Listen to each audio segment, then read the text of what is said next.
தோடுடைய செவியன் விடையேறியோர் தூவன் மதிசூடி காடுடைய சுடலை பொடி பூசியன் உள்ளம் கவர் கல்வன். அப்போ திருவாசகத்தை நம்ம முற்றோதலாக பார்த்துட்டு வரும் அதனுடைய பாஷ்யத்தோட. இப்போ நம்ம நீத்தல் விண்ணப்பத்தில் இருக்கும். நீத்தல் விண்ணப்பத்தில் 12 பாடல்கள் பார்த்துருக்கோம். நான் அறிவிலி ஆனால் கூட கல் நெஞ்சக்காரனானா கூட நீ என்னை காப்பாற்றி அருளணும் அப்படின்னு கேட்டுக்கிறார் அந்த 12வது பாடலில். நம்ம 13வது பாடலை பார்க்கலாம். கடலில் நாய் நக்கி ஆங்கு உன் கருணை கடலின் உள்ளம் விடலறியேனை விடுதி கண்டாய் விடல் இல் அடியார் உடல் இளமே மண்ணும் உத்தரகோச மங்கைக்கரசே மடலின் மட்டே மணியே அமுதே என் மது வெள்ளமே. அப்போ சுவாமி உன்னை விடாது பற்றி பிடிக்கிற அன்பர்களுடைய உடலை ஆலயமாக வச்சுட்டுருக்கவனே, அவளுடைய உள்ளத்தில் உரையக்கூடியவனே, பூவிதழில் சுரக்கிற தேனே, தேஜோமயமானவனே, அமிர்தமே, அப்படிப்பட்ட அமுதமாக இருக்கக்கூடியவனே, எனக்குரிய தேன் கடலே. கடலே இருந்தால் கூட நாய் நக்க தானே போகிறது. அதுபோல் நான் உன்னுடைய அகண்டாக்கார கருணையை நான் நன்னா பயன்படுத்திக்க தெரியாதவன். என்னால் அதை முழுசாக அனுபவிக்க முடியாது. உன் பாலை என் உள்ளத்தை செலுத்த எனக்கு முடியலை. ஆனால் கூட நீ என்னை ஒருபோதும் விட்டுடாத அப்படின்னு தன்னை சொல்லிக்கிறார். அடுத்த பாடல். வெள்ளத்துள் நா வற்றியாங்கு உன் அருள் பெற்று துன்பத்து என்றும் விள்ளக்கிலேனை விடுதி கண்டாய் விரும்பும் அடியார் உள்ளத்து உள்ளாய் மண்ணும் உத்தரகோச மங்கைக்கரசே கள்ளத்து உளையற்கு அருளாய் கழியாத களி எனக்கே. அப்போ திகட்ட போகிறதில்ல. சுவாமியனுடைய அமுதமாட்டது நம்மளுக்கு என்றைக்கும் திகட்டாத அமுது, திகட்டாத தெள் அமுது. அப்போ நீர் பெருக்கில் இருந்துட்டே நீர் பருகாமல் நான் உலர்ந்து வருந்துறது போல். ஒருத்தனுக்கு தண்ணியை எடுத்து குடிக்க தெரியாமல் அவன் அங்கே இருந்து வருந்தின்டான்னா அது எவ்வளோ பெரிய முட்டாள்தனமோ, அதுபோல் உன் அருள் வெள்ளத்தை பெற்றும் துன்பத்திலிருந்து இப்போ விளக்கிக்க என்னால் முடியல. ஆனால் நீ என்ன அப்படி விட்டுடாத. உன் பால பக்தி பண்ணுற பக்தர்கள் உள்ளத்தில் நீ எப்பயும் குடியிருக்கிறவன் இல்லையா.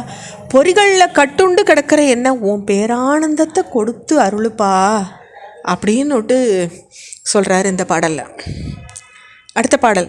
களிவந்த சிந்தையோடு உண்கடல் கண்டும் கலந்தருள வெளிவந்திலேனை விடுதி கண்டாய் மெய்சுடர்க்கு எல்லாம் ஒளிவந்த பூங்கழல் உத்தரகோச மங்கைக்கரசே எளிவந்த எந்தை பிரான் எண்ணெய் ஆளுடை என் அப்பனே. அப்பனேன்னு அழைக்கிறார் இந்த பாடலில். அப்போ பிரகாச பொருள்கள் எல்லாத்துக்கும் மூலப்பிரகாசம் உங்ககிட்டேருந்து தான் வருது.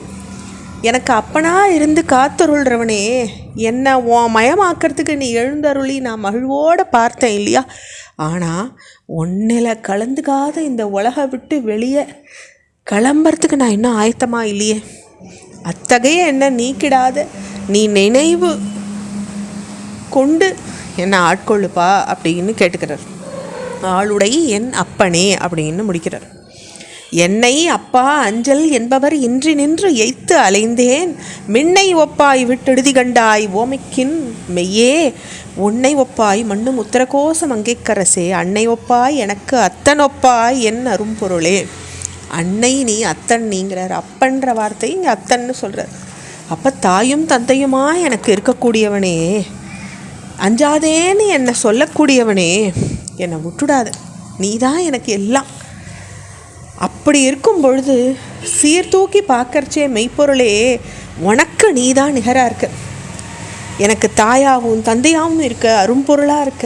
என்கிட்ட இறக்கம் கொண்டு வந்து பார்த்து அப்பா நீ பயப்படாதேன்னு சொல்கிறவா யாரும் இல்லை. நான் ஏங்கி நின்றுருக்கும் பொழுது அந்த வார்த்தையை சொல்லக்கூடியவன் நீ ஒருத்தந்தான்.